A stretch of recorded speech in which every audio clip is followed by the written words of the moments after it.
Babin Planning Board. Today is the 8th of September, 2025.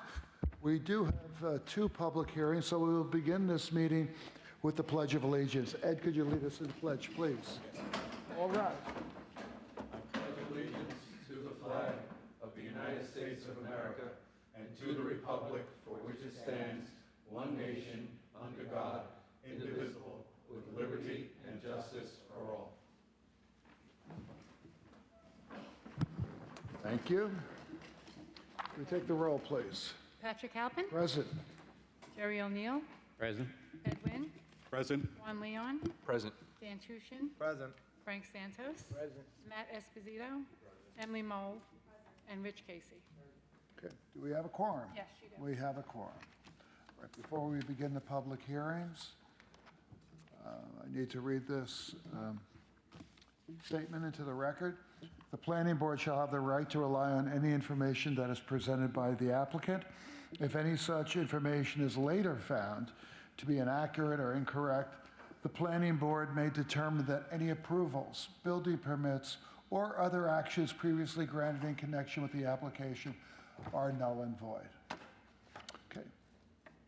A public hearing, site plan review, job 2457A, 45 North Industry Court Partners, LLC. Proposes to construct a second building on site for a 22,632 square foot warehouse, an 11,290 square foot canopy addition to an existing warehouse building, along with associated site plans for expansion of an existing building around an existing railroad spur. Okay. Who's here on behalf of the applicant? I am Chairman Halpin. For the applicant, Tom Abate, A-B-B-A-T-E. I'm an attorney with offices at 88 Sunnyside Boulevard in Plainview. Okay. Before you begin, have you had the opportunity to review the memo dated the 2nd of September from the Planning Commissioner Denise Graziano regarding this application? Thank you. We've reviewed it. Thank you. Are there any concerns you have regarding any of the conditions, covenants, and restrictions? None whatsoever. So your client agrees to all of the covenants and restrictions and all the conditions We outlined do. here? Okay. We do. Please proceed. Thank you very much. So Chairman Halpin, members of the board, tonight's project concerns a site located in the heart of the industrial park in Deer Park. It possesses just over 5.5 acres of lot area, and it's situated at the confluence of North Industry Court and West Industry Court. It is just west of the Deer Park Railroad Station, to orient yourselves, and abutting us immediately to the west are the Arches outlet stores. This is a regularly shaped parcel, but for a spout, which exists at the southeast corner of the site. And that's what gives us our public roadway frontage to the premises, as well as obviously providing ingress and egress to the property.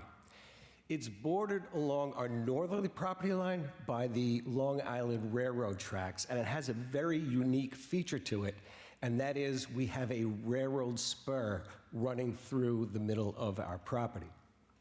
This is not a dormant track. This is an active freight line, and it's one from which the business on site takes deliveries several times a week. And it is this spur which forms the genesis of our application tonight and the components that we'll be discussing with you this evening. The business that I reference on site is known as Roberts Plywood. Roberts Plywood started in 1977, and they supply architectural quality plywood, lumber, hardwood, and veneers. We don't do any wood fabrication on site. We merely take delivery and then fill orders. But we do make coatings for wood. For instance, one of Roberts Plywood's clients is Steinway Pianos, just to name a few. And all of this takes place in the existing 62,000 square foot warehouse on site, and we have an ancillary office component of about 2,800 square feet. The plan, as I mentioned, is motivated by the spur. So our proposal is twofold. The first is that we wish to erect a canopy at the edge of our existing warehouse, which reaches out to the edge of the railroad tracks, to the south portion of the railroad tracks. And that's for a very simple reason: to protect our employees and our product as we're offloading from the freight cars. That location where the canopy is, and it measures about 11,000 square feet, are where our loading bays are. And they are loading bays, not loading docks. So they're roll-up doors, if I could use the vernacular. The second part of our proposal is to erect a second warehouse on site, and this will be on the other side of the spur. So it's going to be in the northwest quadrant of our property. This will be used, quite obviously, to allow us to store more and a greater variety of building supply materials for our customers. And in case you're curious, our customers, by the way, are builders and developers and the smattering of architects who come in to choose materials for their clients. While you and I, as the regular homeowner, are not prohibited from going to Roberts Plywood, that certainly is not the bulk of our customer base by far. So by engaging in this building, this twofold building project that I've described, we're also creating the ability to improve the site itself. Right now, and most notably, that would be in the form of traffic circulation. Right now, the site functions well, but it functions best, like most industrial sites, if you have familiarity with the site. I'm going to call in a moment Chris Voorhees, a project manager with the firm of Nelson & Pope, to explain this to you, but we're going to improve the site circulation and, for the most part, make it one-way vehicular trips, and that will be in a counterclockwise form throughout the property, exactly as it's being shown on the cursor tonight. As a caveat, and it's an important caveat, if you find favor with the proposals before you this evening, it's not the end of the municipal approval process, because to effectuate this plan, we need 3 forms of relief, and that means we'll be going to the Zoning Board of Appeals. The first form of relief will be off-street parking variance. And obviously, we have a lot of construction, and we cannot meet the amount of stalls we're required to have by code. But as we'll explain to the zoning board, and as I think you can readily surmise, although there is a lot of square footage being added to the site, it doesn't increase trip generation. It's mostly for storage of product. The second form of relief will be the setback for the front yard parking, and that's a condition of the spout that I mentioned earlier. I said it's a regularly shaped parcel, but for this spout. So where we have the spout, again, leading to the public roadway, that's the area where we need setback relief. We will have a setback, but just not as much as required by code. And then third, that form of relief is obvious, a second building on the lot.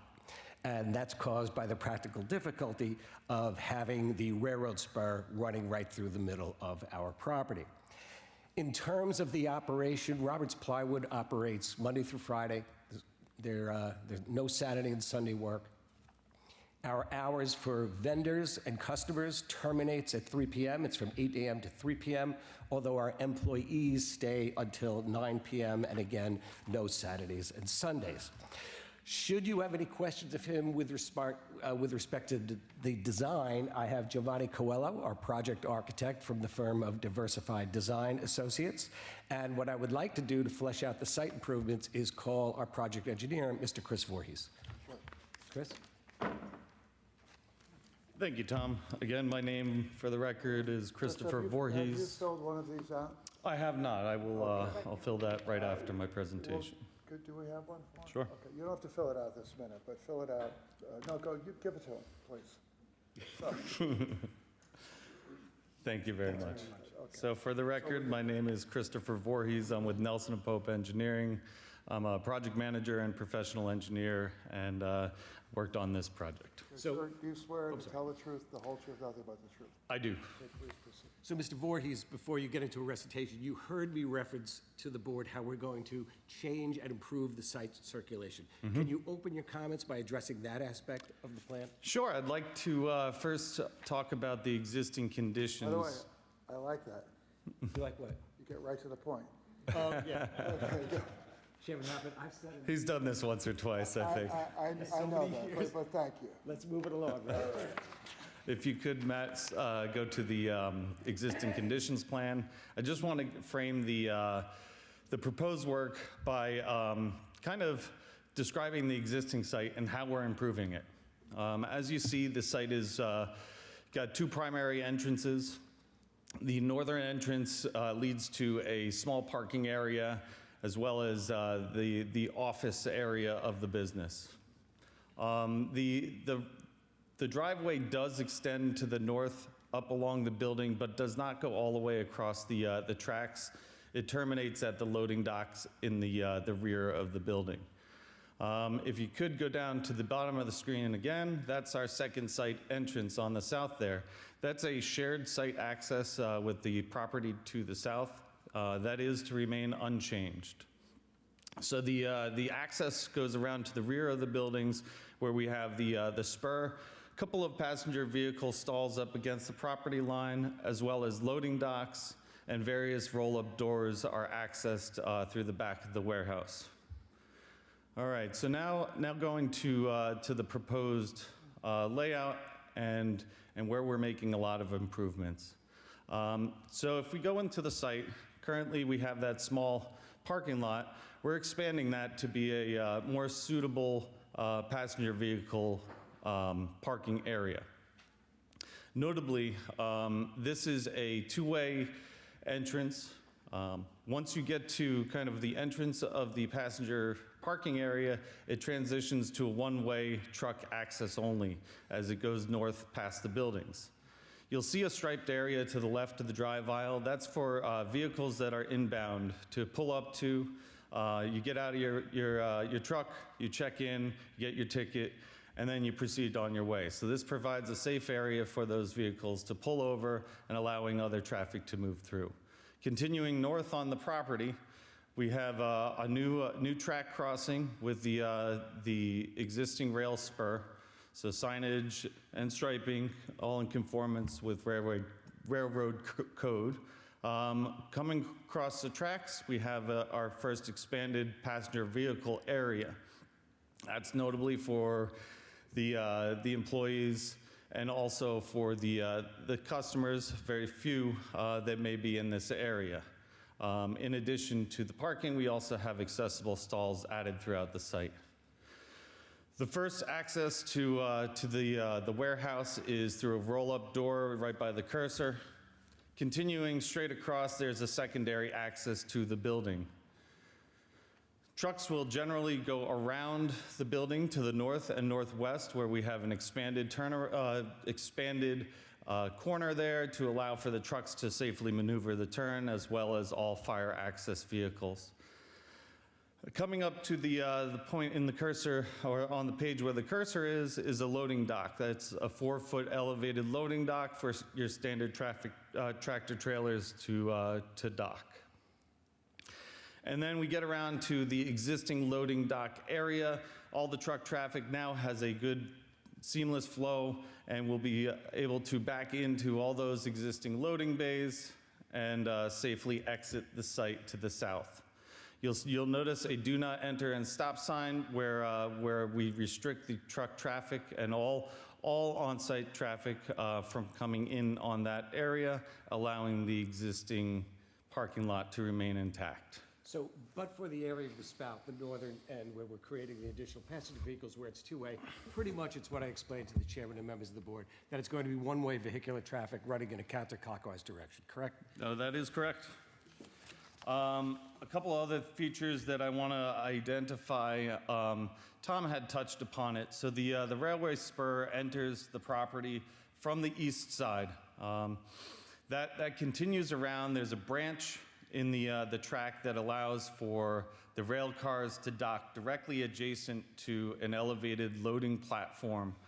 That is exactly where the cursor is pointing. That elevated platform accesses the roll-up doors and warehouses. That's for where the materials come in and get delivered. I think that's a key point because that's one of our project areas. So we've got this proposed canopy. The canopy's primary use is going to be protecting the material and employees from weather. It's open-sided. It is just a cover overhead for weather. I believe there's a rendering. There it is. So you can see the elevated platform as well as the access to the roll-up doors. The columns are set back to allow for safe loading and unloading. And that's the sum and substance of our application, unless you, Mr. Chairman, and members of the board have any pointed questions of me or Giovanni Coelho, our project architect, or my client, Tom Farrell. Thank you very much. All right, does anybody have any questions for the engineer at this time? Anyone? I never read the CNRs. I never saw them. I hope they're okay. Are they? I have a couple of questions. How many rail cars can that accommodate? In that area, about 3 or 4 rail cars can be safely docked at the branch spur. And typically, what type of trucks are come and go? Go ahead. Go ahead, you can handle it. Trucks do range from all sizes. The site has been designed for the largest expected, WB67, but ranging from small box trucks like the single cab box trucks all the way up to the standard AASHTO single unit box trucks. So really a very large variety, and so we had to consider all. That would include flatbed trucks as well, coming into the site, and contractor vans. Right? You had mentioned that there was a little issue with parking. You had said something about parking. Yes, we will need a reduction of required off-street parking. How many added employees are going to be on site? So right now, we don't anticipate more than 10 more employees. Right now, we have 55 customer vehicles. After construction, should this be approved, we expect 60. But I'm giving you I'm giving my client the leeway for perhaps a few more. This is mostly for storage. Thank you. Okay. Any other questions? No? All right. Did you want someone else to address the board? I'm sorry, counsel, go ahead. I have a question for Mr. Abadi. Mr. Abadi, you mentioned that there's a shared driveway. Is there an easement or an agreement that's filed against both parcels? No, there is not. Right now, in the rear, there are containers that are stored on site with our consent and pursuant to an agreement with our abutting neighbor to the east. This plan will terminate that in all respects. Let me jump in too, because I think he was referring to the access on the south access. That is an existing access easement, and it is in place. The records we did find have been submitted to the town, and our surveyor has found some documents indicating such as well. Oh, I'm sorry. I thought you were referring to the northeast, not the southeast, Mr. Casey. Yep. Okay. Thank you. Good point. Thanks for clarifying that. Okay, any other questions? Board? No? All right. Thank you. Is anyone from the public that would like to address the board regarding this application? No, seeing that there is no one from the public would like to address the board regarding this application, I'm going to ask the members of the board for a motion to close the hearing and to reserve decision. Let's see, a motion by Dan. Motion? Second by Juan. Second? All in favor? Aye. The public hearing is now closed. The decision, though, has been reserved in order for us to review any feedback that we received this evening or any open site plan issues. The record will remain open for written comments upon to follow the status of the application or to submit additional written comments. People can contact the planning department in a number of different ways. One is in person. Planning is located on the west wing of Town Hall. Application documents, plans are available for inspection between the hours of 9 a.m. and 4 p.m. or by phone, 631-957-3103, or by email, planningcomments@townofbabylonny.gov. Thank you very much. Thank you for your courtesy. Good night. Thank you.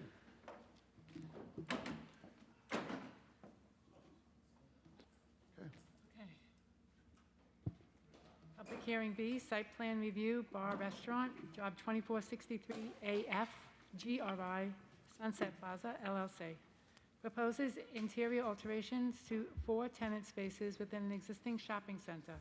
Unit 7 is proposed as a 100-seat, 4,222 square feet restaurant for an undetermined tenant. Unit 10 is proposed as a 3,450 square foot physical therapy office. Unit 13 is proposed as a 2,630 square foot space for Uncle Giuseppe's order and pickup storefront for catering. And Unit 26 is proposed as a 40-seat, 2,027 square foot restaurant for Just Salads. Okay, who's here on behalf of the client? Good evening. My name's Jason Stern. I'm a lawyer with Weber Law Group. We represent the applicant, GRI Sunset Plaza LLC. For the record, the board should know we have a few individuals with us here tonight. We have from ownership, Daniel Weichert. That's from GRI First Washington. He flew in from Maryland to be with us this evening. We've also got our property manager from Ripco, Jeffrey Riccio, right here. We've also got our project engineer, Michael Bianchiello from Boulder Engineering. They did the site plan. And finally, we've got Joshua Herman. He's a professional traffic engineer. He conducted the parking and traffic report that we're going to hear about this evening, and he'll testify in a moment. Just very briefly about the Sunset Plaza, the shopping center. No, Yes. Hold on before you do that. We have before you get into to your presentation, the planning commissioner issued a memorandum regarding this application dated September 2nd, 2025. There are a series of conditions and covenants and restrictions. Have you had the opportunity to review this with your client? Yes, we have. Are there any issues, any concerns, any comments you'd like to bring to our attention? No comments. And your client has no objections to any of the conditions, covenants, and restrictions? No objections. Okay, please proceed. Thank you. So briefly about the shopping center, Sunset Plaza. It's sort of very centrally located and serves as a hub for the community with several large anchor tenants, including Uncle Giuseppe's and LA Fitness. These are very popular and well-received tenants and attracts residents throughout the town. North Babylon, West Babylon, Babylon Village. It's extremely well-maintained and what we consider to be a very high-level shopping center. Ownership and management are very engaged with the community. They host blood drives. They host free pet care clinics. They've made donations to the police department. And they're also very responsive and always available for any communications from neighbors, public services, schools, etc. So the center has a terrific reputation in the community. Tonight's application is a site plan application, but really only for interior alterations, which I'll go through, and also for special use permits, which are required for restaurant uses, of which there are two. This application, however, is not a final application. We still will need to go to the zoning board for parking variances. With respect to the interior alterations, as mentioned, there's 4 units at issue. Unit 7, which has a proposed 100-seat, 4,222 square foot restaurant. Unit 10, proposed for a physical therapy office. It's 3,450 square feet. Unit 13, 2,630 square feet for an Uncle Giuseppe's, which I'll talk about in a moment. And Unit 26, which is a proposed 40-seat, 2,027 square foot Just Salad restaurant, which I'll also talk about in a moment. But the board should be aware, these spaces are all vacant, and several have been vacant for over 5 years. So we're very happy to have the opportunity to fill those vacancies with desirable tenants. As to the particular tenants, Just Salad, for those of you who are not familiar with it, it's a very desirable kind of up-and-coming fast casual restaurant that offers salads, soups, and other healthy eating options. Very popular in the city, and now it's sort of coming out east. Uncle Giuseppe's, which you know is the big tenant in the shopping center, they're so popular that they're requesting sort of another office to operate as their catering storefront, and that's what Unit 13 is proposed to be. Link Medical is the proposed physical therapy office. That's in Unit 10, and you know that's sort of a big trend these days to bring physical therapy and other medical uses into retail centers so they're easily accessible to the community. And finally, the Unit 7, that's the 4,222 square foot space.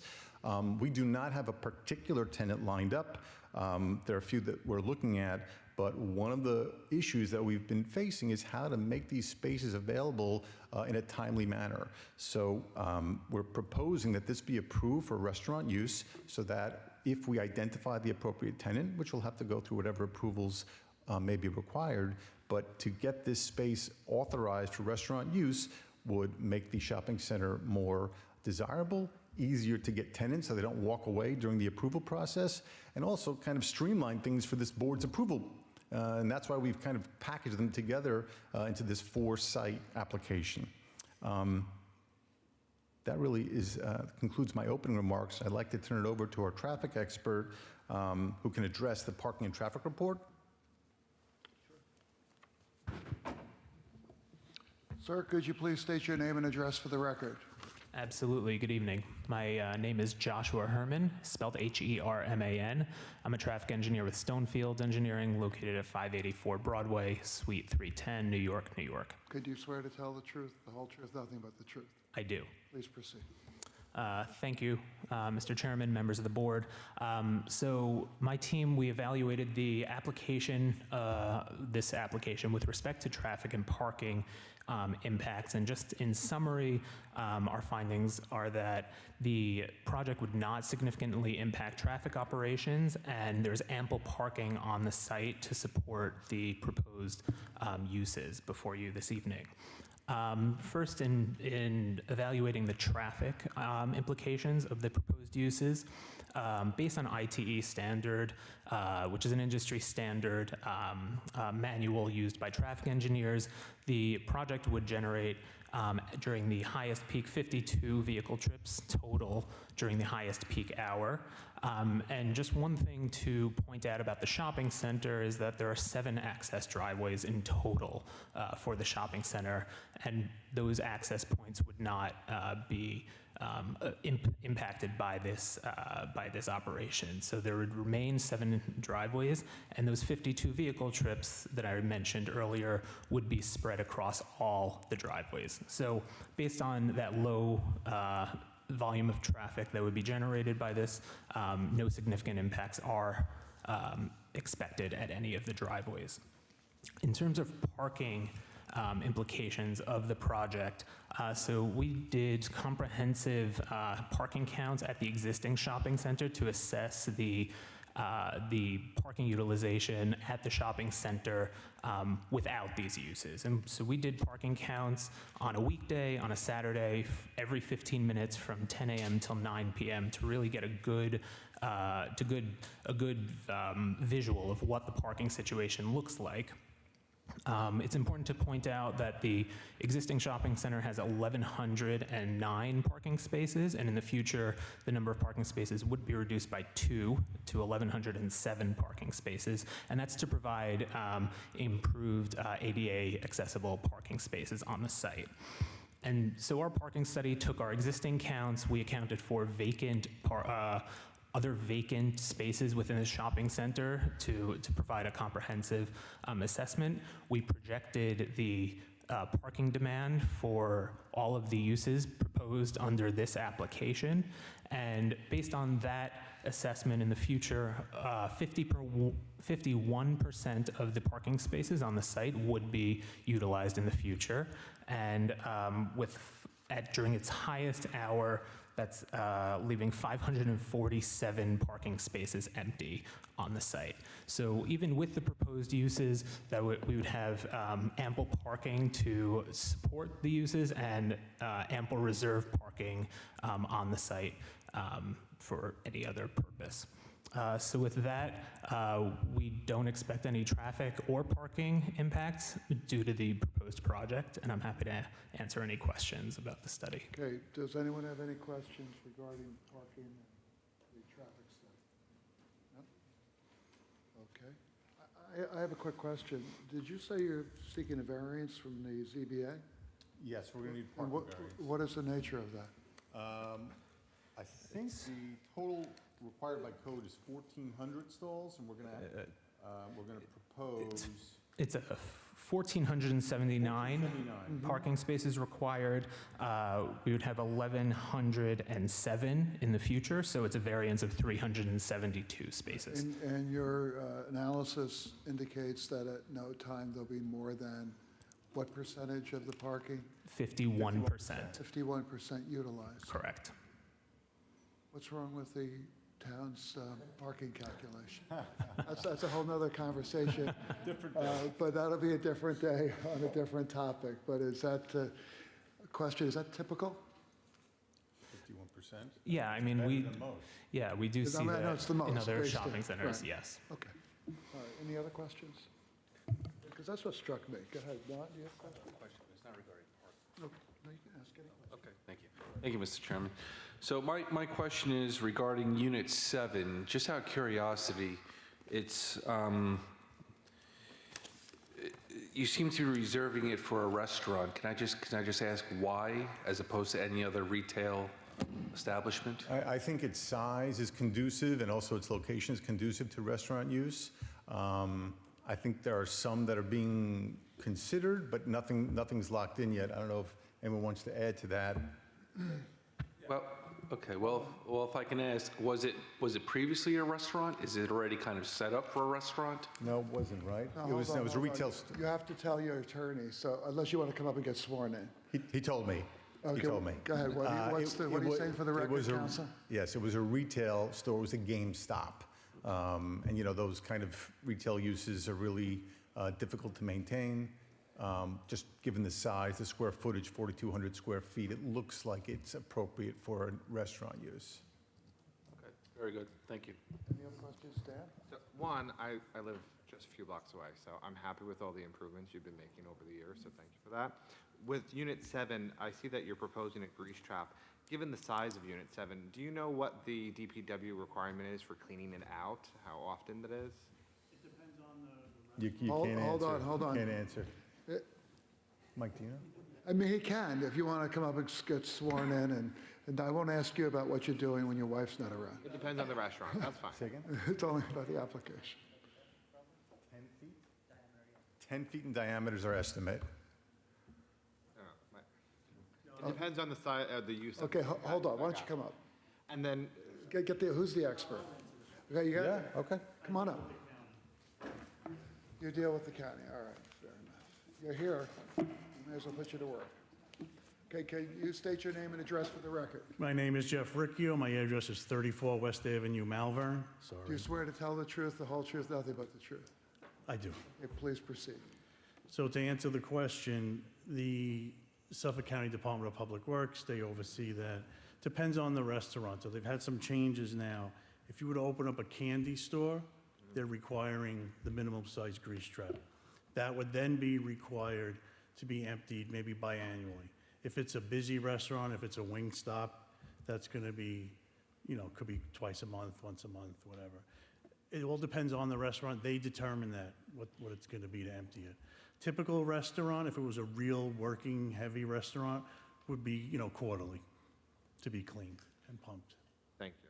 My follow-up to that is, I work with grease traps, and when they are cleaned, there's a residence relatively close to this location. So what mitigation factors are you guys going to try to implement on whoever the tenant may be to mitigate that smell from staying around, from Right. lingering? Well, I've been lucky where we've had a few new ones with some prior builds, and they're maintained from the beginning. Suffolk County is on it all the time inspecting on their own, and they determine to make sure it's properly cleaned, maintained, sealed, et cetera. So I've really had no smell issues. I know what you mean for Uncle Giuseppe's, if they're, opening them up in the largest tanks. We've been good. I mean, I have a good relationship with all the neighbors around there. They all have my name and my number, and no one's shy to use it. Great. Is it the requirement of the property management to all the employees park in the backside of it, of the buildings for all these uses? Well, we try. I mean, it depends, like, if that was a new restaurant there, for sure, the employee's gonna park in the back and go in the back door. Post office parks in the back, goes in the back door. Uncle Giuseppe's Catering will park in the back. If it's Uncle Giuseppe's proper, we keep them to the side and to the rear. I have some requirements for the post office to leave some spots open, obviously, for the mail's always gotta get through. And we try to keep employees further out to have customer access, in and out. For the Uncle Giuseppe's Catering addition, that's a high volume, is there going to be designated spots for, like, 1 or 2 spots right up front so that there's easy access for the customers? They didn't discuss it, but it's only high volume a little bit when it's a holiday. Yeah. Other than that, it's not. So they've, we've been operating with them for a while now, and it's seamless. That people come in with their piece of paper, pick up my order, and they're in and out in, 5 minutes. Okay, and then this is just a personal request. Sure. The south entrance, just south of Citibank, there's a huge pothole that's on 231, right outside the It's on the state part. Yes, I know what so you're if you talking could about. try to harass them a little bit more, I appreciate that. I mean, truth be told, in some cases, we'll I kind know, of go there's a been little cold further than patch we have there, to. But they need to saw cut and fix it. Yeah, no, I've worked with the town where recently they just came, and Jason's not even aware of this. The town had an issue with people cutting across that entrance and making lefts at night, and asked if I could, if I would allow you guys to put up a sign, say right turn only, and do an arrow. We did that agreement internally, and that's been installed with no issues. So, I could look, I know exactly, it's the state is Yeah. what he's saying, but, Thank you so much. okay. So does that mean you're going to fill a pothole? I mean, can I say that on the record, or? No, it's on the record. I mean, just give us, It might be filled in, but I can't say blink on, 3 yes or no. times. Okay. All right, good questions. Any other questions? Well, I have a question for our planner. Obviously, you've gone through all the reviews with our planning department. They do an excellent job in that regard in terms of preparing whatever's coming before the board, preparing it all very well. Let's say they didn't come in for that designation as a restaurant or an anticipated restaurant. How long would that application typically take if it was just that application to go through the process internally here in the town? Our restaurant still requires a special exception, Yep. so it would still have to come before this board, but we're trying to work on just tenant swaps to make it a little bit more of a streamlined process, where it's not a full site plan review, it's more of just looking at the site plan and the parking calculations. This application, because there were so many components, not looked at the entirety of the site. Again, the scope of work is fairly limited to the tenant areas. So, I mean, I don't think this one has been in, I can't quote, I don't know how long this one has been in. No, I'm asking, the reason why I'm asking that question is I like what you're doing in terms of coming in and getting the approval for an anticipated restaurant, because there's a whole process to that, as you know. Sir, you come before, you do this on a regular basis, it takes time.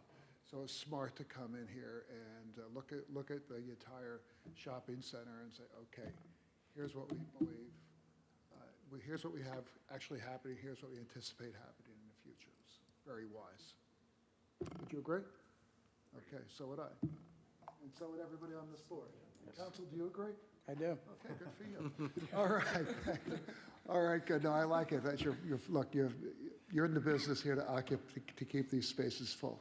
And we want our business districts to be strong, vibrant, attractive, and providing what the residents in the vicinity of that shopping center want, need, or look forward to taking We appreciate advantage of. that, thank you. Okay. Anything else? Thank you. Okay, is there anyone from the public that would like to address the board regarding this application? No one from the public is here. Okay.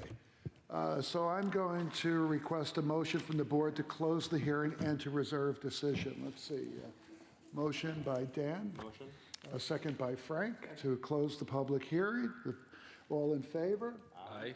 The public hearing is now closed. The decision has been reserved in order for us to review any feedback or any open issues regarding the site plans.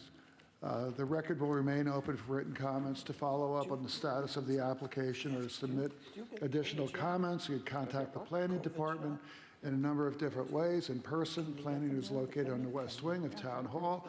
Application documents, plans are available for inspection between the hours of 9 a.m. and 4 p.m. Or by phone, 631-957-3103, or by email, planning comments at townofbabylon.ny.gov. Okay, thank you, and safe travels back home. Protecting the snow, and there's a wave of cold Thank you. in California. Oh, really? Yeah.